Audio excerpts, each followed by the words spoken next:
오늘 우리에게 주시는 하나님 말씀은 에베소서 2장 11절에서 22절 말씀입니다.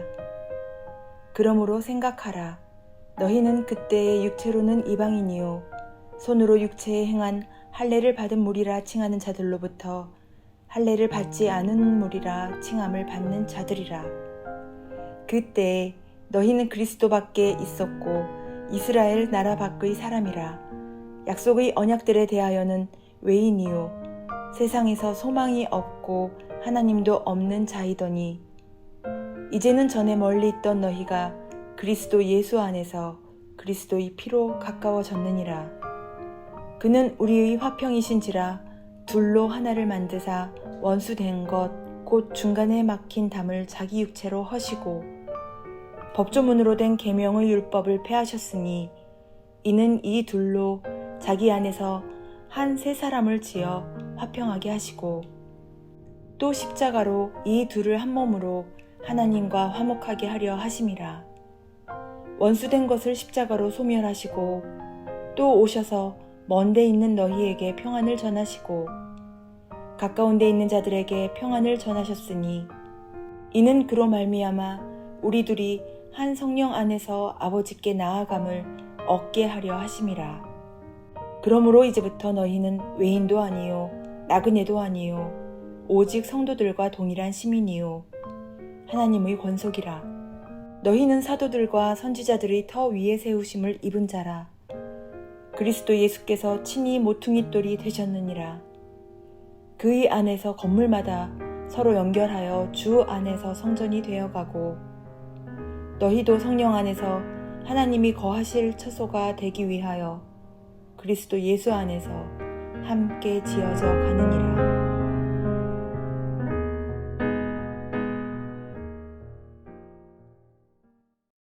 에베소서를 바울 서신의 왕관이라고 평하는 사람들이 있습니다.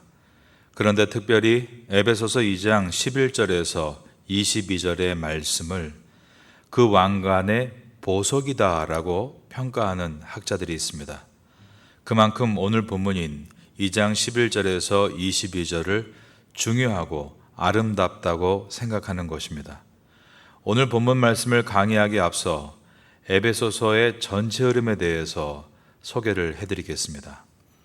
에베소서 1장 1절과 2절은 에베소서의 서론에 해당하는 부분이고 다른 서신서와 비교할 때 굉장히 함축적인 서론을 가지고 있는 것이 에베소서입니다.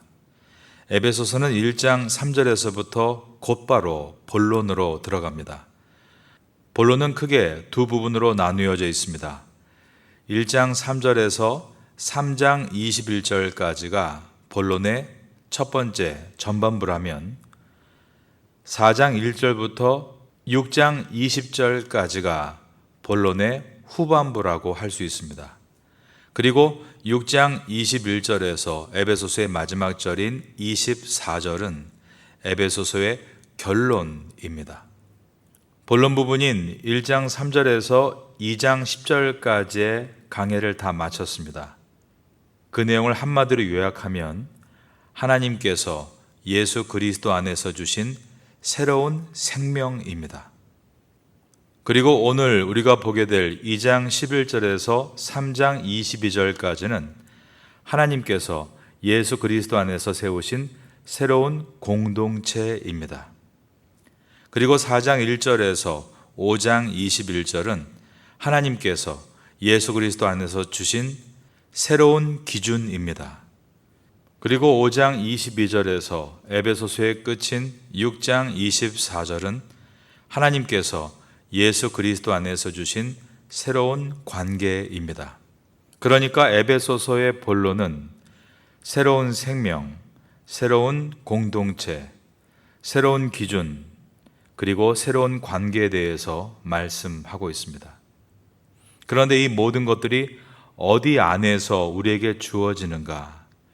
바로 예수 그리스도 안에서 우리에게 주어졌다는 사실입니다. 모든 변화는 예수 그리스도 안에서 시작되는 것입니다. 그러므로 예수 그리스도께서 이 땅에 오신 사건은 뉴 크리에이션, 새로운 창조의 사건입니다. 구약 성경에서 신약 성경에 이르기까지 성경 66권을 읽을 때 가장 중요한 관점이 있는데 그것은 바로 뉴 크리에이션의 관점입니다. 이 뜻은 예수 그리스도의 이전과 이후가 다르다는 것입니다.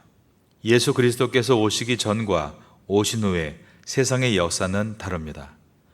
우리의 개인의 삶도 예수님께서 내 심령 속에 오시기 전과 오신 후는 다릅니다. 예수 그리스도의 사건은 새 창조의 사건입니다. 예수님께서 이 땅에 초림하셨을 때를 새 창조의 시작이라고 하고 예수님께서 말씀하신 대로 이 땅에 다시 오실 때를 새 창조의 완성이라고 하는 것입니다.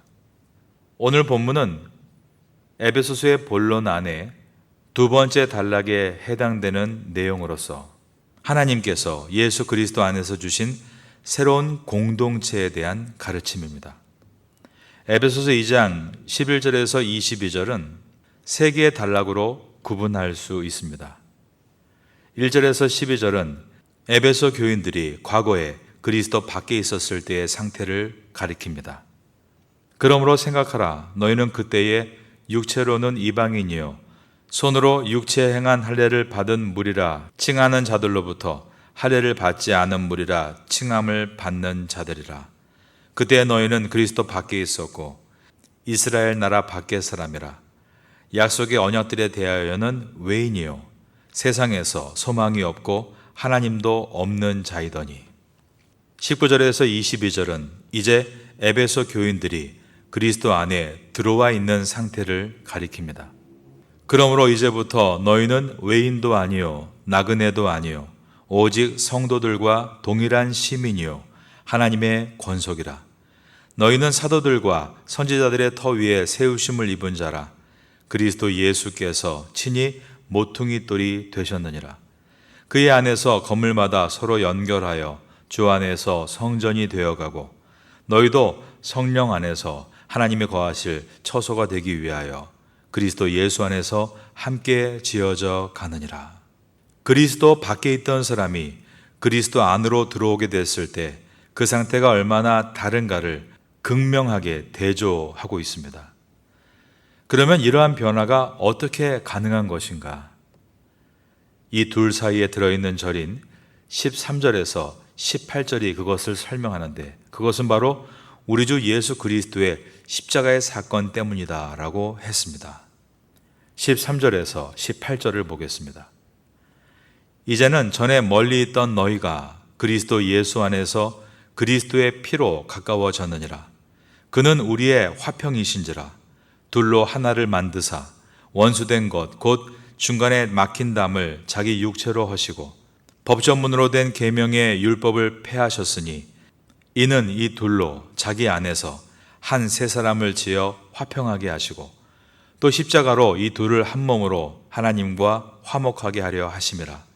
원수된 것을 십자가로 소멸하시고 또 오셔서 먼 데 있는 너희에게 평안을 전하시고 가까운 데 있는 자들에게 평안을 전하셨으니 이는 그로 말미암아 우리 둘이 한 성령 안에서 아버지께 나아감을 얻게 하려 하심이라.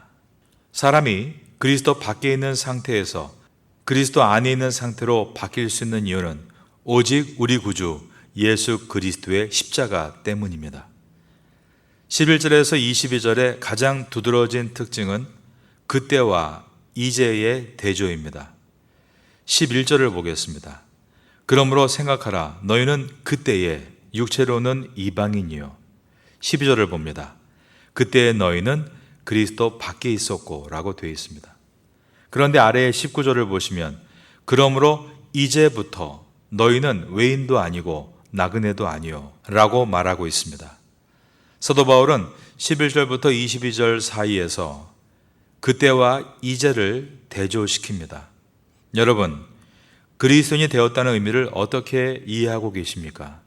그것은 그때와 이제, 즉 과거와 현재가 변화되었다는 것을 의미합니다. 그리스도인이 된다는 것은 비록 더딜지라도 반드시 그때와 이제가 구별되고 삶의 열매가 나타난다는 것을 의미하는 것입니다. 11절에서 사도 바울은 그러므로 생각하라라고 말하고 있습니다. 신앙은 무턱대고 믿는 것이 아닙니다. 생각하며 믿는 것입니다. 그런데 여기서 생각하라라고 번역된 성경 원어는 to remember, 기억하라라는 뜻입니다. 그래서 영어 번역본은 remember, don't forget 이라고 번역이 되어 있습니다. 하나님께서는 이스라엘 백성들에게 자주 너희가 애굽에 종살이했던 것을 remember, 기억하라라고 말씀하셨습니다. 오늘 본문에서 사도 바울은 너희가 예수 그리스도로 말미암아 구원을 얻기 이전에 있었던 너희의 비참한 상태를 기억하라라고 말을 합니다. 여러분, 우리도 이것을 기억해야 합니다. 우리가 예수님 믿기 전에 고통과 괴로움에 있었던 과거의 삶을 기억하지 못하면 신앙생활을 5년, 10년, 20년, 30년 하면 할수록 겸손해지기는커녕 교만해지고 온유해지기는커녕 완고해지며 감사하기는커녕 불평하게 됩니다. 여러분, 이 둘 중에 어느 쪽에 서 계십니까? 우리는 다른 사람을 바르게 바꾸려 하기 전에 나를 먼저 바르게 바꾸려 하는 치열한 몸부림이 있어야 합니다. 그런 모습을 갖는 저 여러분 되기를 바라겠습니다. 12절을 보겠습니다. 그때의 너희는 그리스도 밖에 있었고 이스라엘 나라 밖의 사람이라. 약속의 언약들에 대하여는 외인이요 세상에서 소망이 없고 하나님도 없는 자이더니. 사도 바울은 에베소 교인들의 과거의 모습에 대해서 그때 첫째로 너희는 그리스도 밖에 있었고, 둘째 이스라엘 나라 밖의 사람이었고, 셋째 약속의 언약들에 대해서 외인이었고, 넷째 세상에서 소망이 없었고, 다섯째 하나님도 없는 자였다. 5가지의 소외에 대해서 말을 했습니다. 여러분, 인간의 진짜 문제는 돈이 없는 것이 아닙니다. 명예가 없는 것도 아닙니다. 권력이 없는 것도 아닙니다. 인간이 절망적인 이유는 그리스도가 없기 때문이고 하나님의 언약이 없기 때문이고 구원자이신 예수님께서 다시 오신다는 소망이 없기 때문에 인간은 절망하는 것입니다. 그 당시 유대인들은 사람을 유대인과 이방인으로 나누었습니다. 그리고 헬라인들, 즉 그리스인들은 사람을 그리스인과 바바리안즈, 야만인으로 나누었습니다. 중국인들은 중화민족 사상이 있습니다. 자신들이 세계의 중심이고 다른 나라들은 변방이라고 생각합니다. 국가와 국가가 아니라 할지라도 세상에는 여러 이유를 가지고 서로를 갈라 구분합니다. 출신 지역에 따라서 영남과 호남으로, 정치적인 성향에 따라서 보수와 진보로, 소유의 정도에 따라, 지식의 정도에 따라, 출신 학교에 따라 다양한 이유로 서로를 구분해 갈라놓습니다. 그러나 하나님께서 가지고 있는 구분법은 단 하나입니다. 그것은 그가 그리스도 안에 있는가 아니면 그리스도 밖에 있는가입니다. 여러분은 지금 그리스도 안에 있습니까? 아니면 그리스도 밖에 있습니까? 예수 그리스도를 나의 구주로 영접하고 그리스도를 닮아가는 그리스도인에 대한 소망이 여러분께 있다면 여러분들은 그리스도 안에 있는 사람인 줄로 믿습니다. 제가 목회자로서 씨름하는 것은 사무총회 등록교인으로 이름을 올린 성도가 몇 명이냐가 아니라 하나님의 생명책에 이름을 올릴 성도가 몇 명이냐 하는 데 있습니다. 여러분의 가족을 위해서 기도하실 때 남편과 아내의 구원의 문제를 위해 기도하고 자녀들을 위해서 중보 기도할 때 가장 중요한 기도는 시험에 붙고 승진하고 병이 낫는 것이 아니라 예수 그리스도를 나의 구주로 영접하고 그리스도 안에 거하게 되는 것이 가장 중요한 기도입니다. 여러분들은 그리스도 안에 있는 것을 최고의 가치로 두고 서로가 그리스도 안에 있기를 위해 중보 기도하는 성도가 될 수 있기를 예수님의 이름으로 축원합니다. 성도는 그리스도 예수 안에서 한 몸으로 서로 유기적으로 연결되어지게 됩니다. 오늘 본문의 마지막 절인 에베소서 2장 21절과 22절을 보겠습니다. 그의 안에서 건물마다 서로 연결하여 주 안에서 성전이 되어가고 너희도 성령 안에서 하나님이 거하실 처소가 되기 위하여 그리스도 예수 안에서 함께 지어져 가느니라. 인간이 함께 연합할 수 있는 방법은 오직 그리스도 안에서입니다. 우리 하나님은 성부, 성자, 성령, 우리로 계시는 하나님이십니다. 그러므로 그리스도 안에서 하나님을 닮아갈 때 우리라는 공동체로 함께하는 것이 얼마나 귀중함을 알게 됩니다. 그리고 우리가 되어가는 것에 대해서 훈련을 받게 됩니다. 예수님께서는 주기도문을 가르쳐 주실 때 너희는 이렇게 기도하라 라고 하시며 하늘에 계신 나의 아버지여가 아니라 하늘에 계신 우리 아버지여 라고 가르치셨습니다. 우리의 중요성입니다. 다양함이 모여서 한 몸을 이룰 때 그 놀라운 힘을 예수 그리스도 안에서 발견할 수 있게 됩니다. 너희도 성령 안에서 하나님이 거하실 처소가 되기 위하여 그리스도 예수 안에서 함께 지어져 가느니라. 그리스도 예수 안에서 여러분과 만난 누군가가 있다면 그것은 하나님께서 여러분에게 붙여주신 사람입니다. 우리가 되라고 붙여주셨고 우리를 훈련하라고 붙여주신 사람입니다.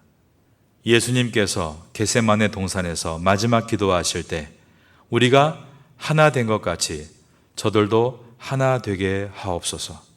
에베소서를 전하면서 그리스도 안에서 만나게 된 우리라는 공동체를 다시 한번 깊이 생각하시면서 훈련받고 경험되어짐으로 시간이 지날수록 좋은 우리를 만들어 가시는 여러분 될 수 있기를 예수님의 이름으로 축원합니다.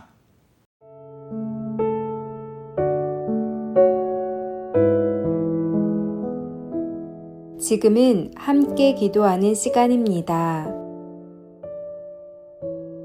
10월의 공동기도 제목은 첫째, 기도로 주님과 함께하고, 둘째, 기도로 목회자와 함께하고, 셋째, 기도로 성도와 함께하고, 넷째, 기도로 태국과 파타야와 함께하는 신앙 공동체가 되게 하소서. 말씀을 붙잡고 기도하는 귀한 시간 되시기를 소망합니다.